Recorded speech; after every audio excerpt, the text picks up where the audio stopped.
Hello class 5. As you know that we are at the end of our session and we are upcoming for the upcoming exam, annual exam. You have 4 to 5 chapters for each subject. So today I will start with the very first chapter of unit 1. I am starting with a revision video. This is the part 1 and the other parts, in the other part of the videos you will get the entire chapter. So here we will go through the chapter in about the points, and we will discuss what are the important questions, and you will get one PDF as well. So the first chapter in your annual syllabus for science is food and health.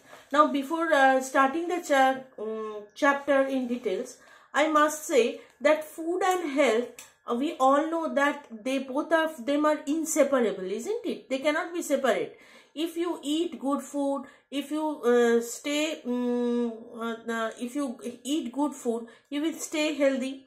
And if you have a lack of nutrition, then what will happen? You will not get enough strength to to do your work, to play, and whatever you do, you will not. Even if you do not sleep well, what will happen? You will feel tired and you will feel fatigued. What is the meaning of fatigue? Fatigue means it's tiredness. You feel tired and you will not get enough energy to do work. So here in the beginning of the chapter, we will read what is nutrients, what are the different types, and what are the different sources of nutrients. From where do we get these these nutrients, and how they are helpful and beneficial for our health. Next, what is balanced diet? Means what type of food we can say it as a balanced diet, and what routine we should follow when we are taking our food. Now, see, taking the food is not sufficient, but it should be healthy, isn't it? It should be with the quality of the nutrients should be proper. Sorry. For that reason, what is essential? Preservation of food is essential.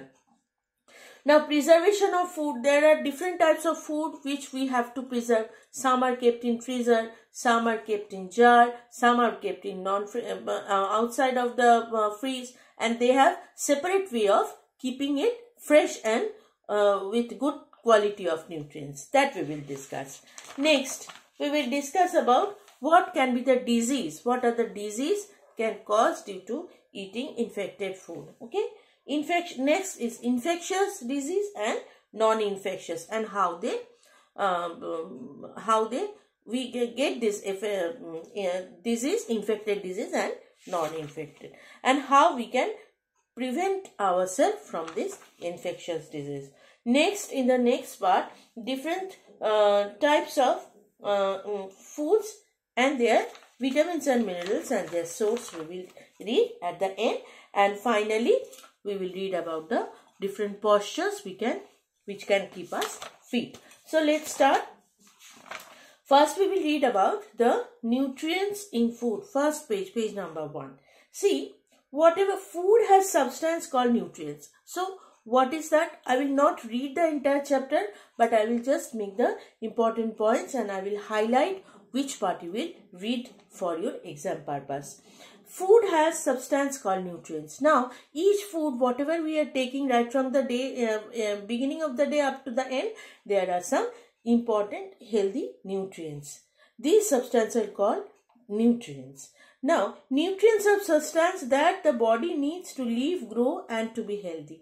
So, we are every day, year after year, we are growing, we are developing. Along with the increase of the age, we are increasing our weight, we are increasing our health, and along with that, we are increasing our mental health also.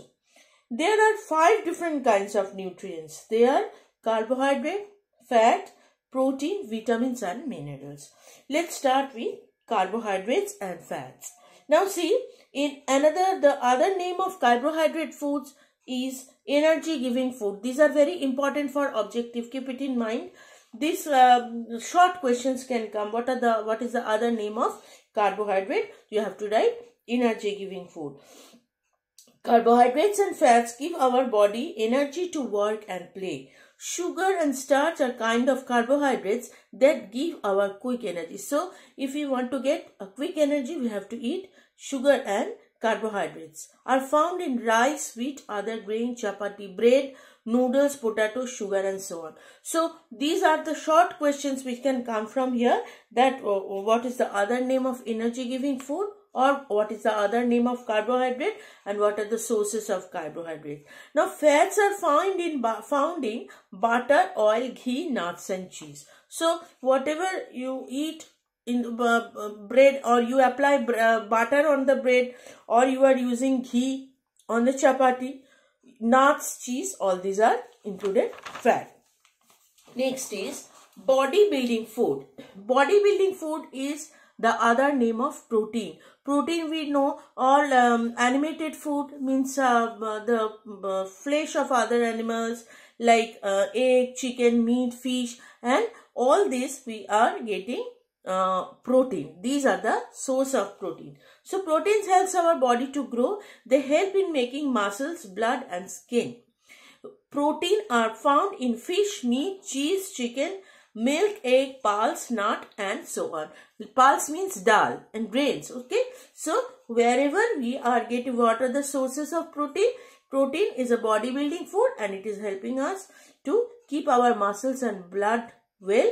And the source of protein is fish, meat, cheese, chicken, milk, etc. Protective food is vitamins and minerals. Now we all know that from all fresh vegetables and fruits we used to get vitamins and minerals. So different types of vitamins are there: A, B, C, D, E and K. Fruits and vegetables are rich source of vitamin. Your body also need mineral like calcium, phosphorus and iron. Milk products, beans, meats and fish are good source of different minerals. So you have to read the source of vitamins and minerals, and at the end of the chapter we will see that here there is a chart from which type of food we are getting which type of vitamins and minerals, and that is equally important for your objective. Now, water and roughage. Roughage means the fiber. Roughage or fiber is that part of food that cannot be digested by the body. Now see, sometimes we release our waste, isn't it? This released part of food is unwanted part of the food, or it cannot be digested by our body, and it is the wasted part of the food, and the other nutrients part we are absorbing. It adds bulk to the food and help your muscles to push the food to your intestine. It's help our body get rid of undigested food. So, how this roughage are helping us? This is helping us to clear our bowel, as well as it helps to release get rid of undigested food. Now, next we will come to the balanced diet. Now, what is the meaning of balance? When we are taking a balance machine, what do? We keep it in a parallel form, isn't it? In the two different pallas, we used to keep same weight, and we used to say, yes, the balance is correct. So, in case of body also, we need a balanced diet. If we eat more protein, leaving vitamins and minerals, some disease can occur. Again, if we take more carbohydrates and fats, leaving the protein, then some other problem can occur. So there should be a balance in our everyday routine and whatever we are taking from right from the morning to the end. A diet that contains the right amount of all nutrients as well as water and roughage is called a balanced diet. So whenever we are taking some food, it should be right amount of. It should not be more, it should not be less. And that type of food along with water and roughage is called balanced diet. We all know that water is equally important for our food, for our health. Now, a balanced diet that contains the right amount of all nutrients as well as water and roughage is called balanced diet. To make it easier for you to select a balanced diet, foods have been divided into different parts. So how we will divide, how we will select the food? what means there are different sorts of food, protein, vitamin, carbohydrate, fat, minerals, isn't it? But how to select this food? For selection, we have divided the balanced food into 4 different groups: cereal group, vegetable and fruit group, meal group, and protein group. See, in cereal group, rice, chapati, bread, noodles, and so on. Vegetables and fruit, all types of vegetables and fresh vegetables and fruits. It contains vitamins and minerals and carbohydrate. Now milk group, milk we know, cheese, curd, all these are the product of milk. It is made by milk. Milk, cheese, curd and so on contain protein, fat and mineral. So see, in a single food, different sorts of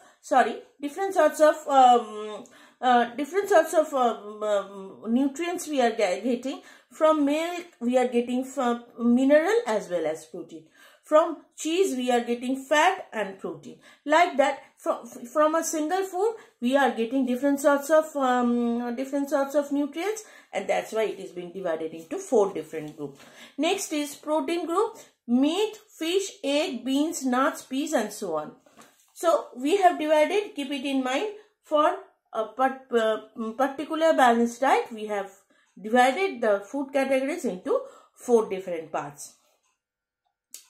Next is, as I have told, now eating this food is not sufficient, isn't it? Preservation of food is also very important. Now suppose we are sometimes when our mother used to cook the boil, unmindfully sometimes they overboil it, or sometimes it used to burn, and that time what happens? It used to lose its nutrients, isn't it? The overcooking destroys several nutrients. Cooking in excess water and throwing away the excess part of water is also very harmful.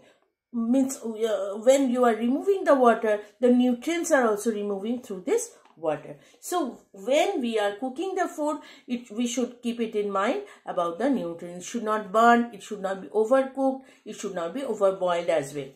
And for preserving it from food poisoning and to stop catching hold of mold and etc., some different way of preservation of food is there. This is important for your long question.